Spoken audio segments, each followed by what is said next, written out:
Right. I thought today we'd talk a little bit more about what Jason touched on a little bit earlier, and that is the transition of the Office of Chemical Safety, for which we now no longer receive our health advice. We get it from the health assessment team, which is an in-house source.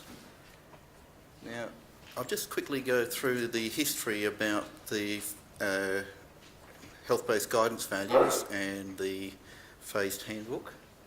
Back in 1997, I think it was, the residues team used to be part of the health department in exactly the same way that the Office of Chemical Safety used to be. And they used to be joined together. And then in 1997, the residues team came across to the APVMA.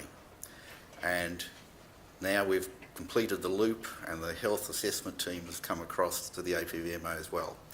The benefits of that are that the residues team set not only the MRLs, but they also do the dietary risk. The health assessment team sets the health-based guidance values, which allows that dietary risk to take place. It also, and as a consequence of that, it now means that we need to look after the material that used to be put on the health department's website for health-based guidance values, and it used to be the MRLs. They're now looked after by the APVMA and have been since 1997.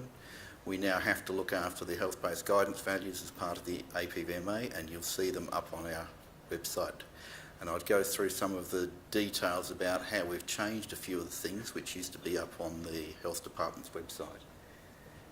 So, in summary then, we've actually combined since July 1, 2016. So now we actually receive all our health advice from both a combination of in-house staff and also our external consultants. So that means, as I mentioned, that we're now responsible for maintaining the lists up on the website. There's always talk about the FAISD handbook, but of course now it's being on the web, and I just thought I'd show you that in fact there is actually such a thing as a FAISD handbook. It was first developed back in 1996, and this is, as you can see, the first edition, and it was part of the TGA at the time because that's where the advice was actually came. To give you a bit of a history about the FAISD handbook, it originally came from, because all of the entries were actually done by the Poison Scheduling Committee. And so all of the entries which appeared in the FAISD handbook, which was handed over to the TGA at that time, was a collation of the advice that had been provided on both all of the products that had been gone through the committee at that point in time. What the handbook is not, it is not a summary of safety directions which apply to all of the products which are currently on the market. It doesn't do that. It is a collation of advice provided, because during its time in the health department, because the APVMA used to seek advice, and it didn't seek advice on every single product that was out on the market. It had a selection of them, and so the handbook will be a collation of that advice that was provided to the APVMA from the time of 1997 up until now. So just now, of course, what will happen is that all of the advice will go into the FAISD handbook. So so in case there's people thinking about why isn't my product in the FAISD handbook, that's the reason it's not in the handbook.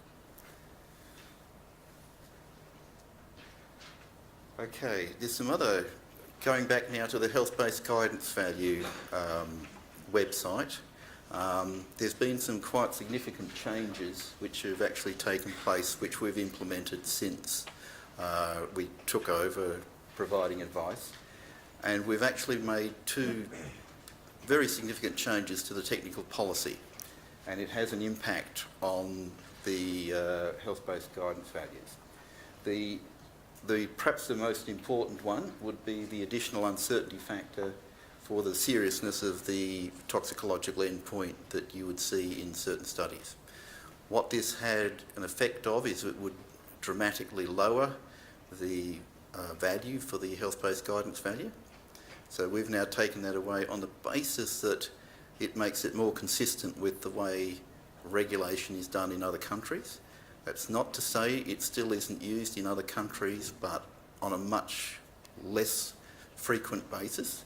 There could theoretically be a reason why we might still need to apply it, but we wouldn't do it as a routine, which used to be the way it was done.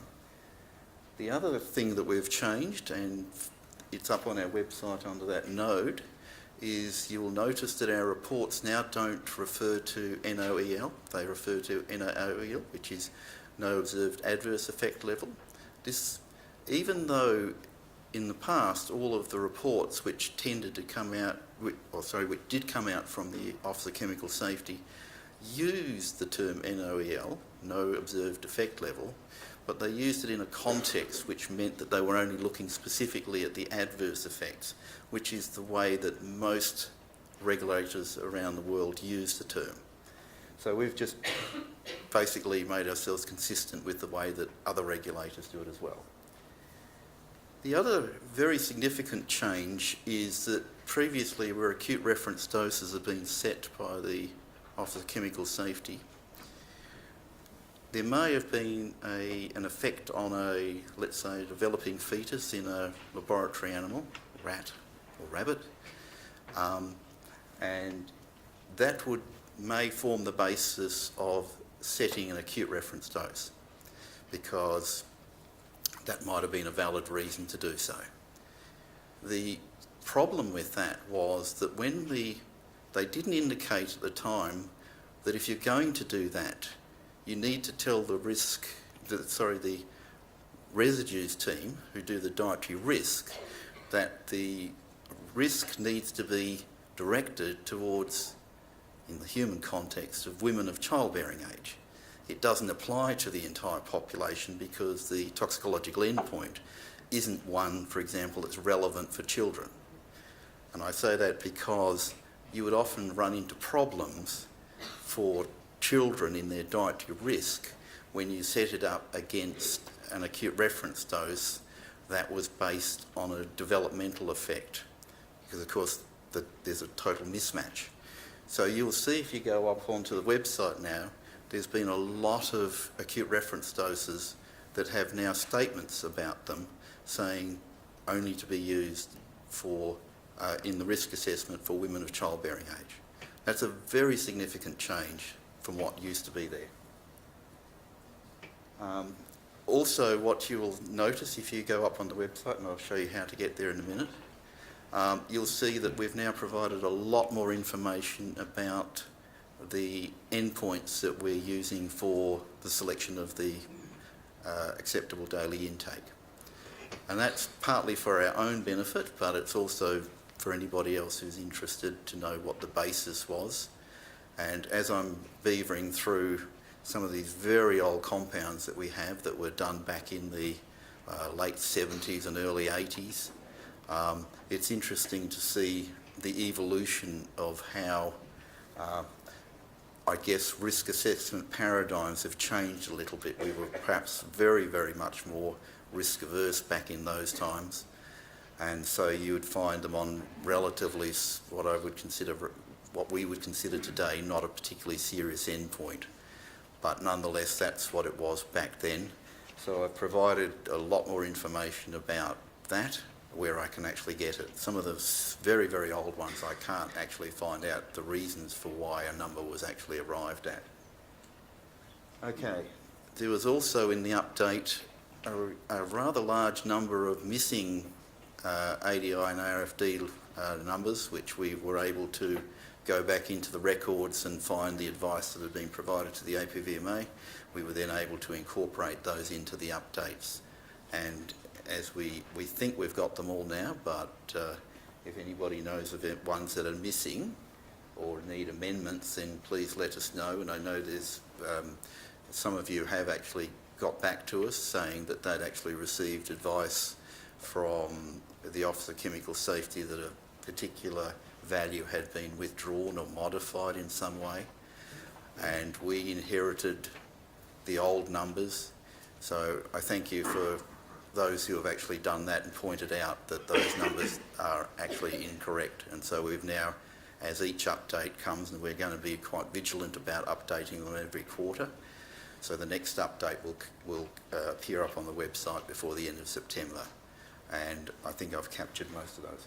Okay, if you go on the website, you will, if you, hang on, let's see. If you click on this little button here,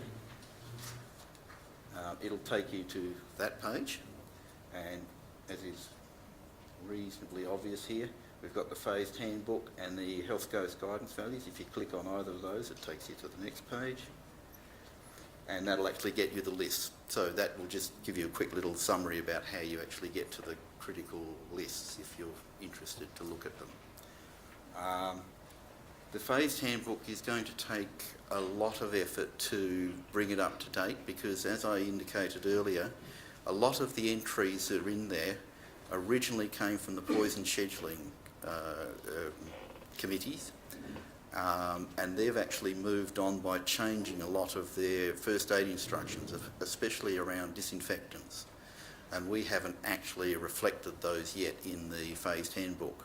This is, I guess, a bit of a project that we have about updating the FAISD handbook and I guess bringing it into closer alignment with those values which still appear, which are important to us as well, which the scheduling committee has now changed probably in the intervening 20 years. So that will I will update those as we over the next few updates that you see. So essentially, that's what this slide is doing. That we've also become aware of the fact that there's an awful lot of entries that are missing from the FAISD handbook, which applicants would have been advised about, the APVMA would have responded to, but they just simply aren't in the handbook itself. So as we find them, we're actually incorporating them into the book. I call it a book still because technically for us it's still a book, but for all users it's pretty much now online, but we still call it a handbook, and so you'll see reference to that. So with that, I think that's it. Thank you.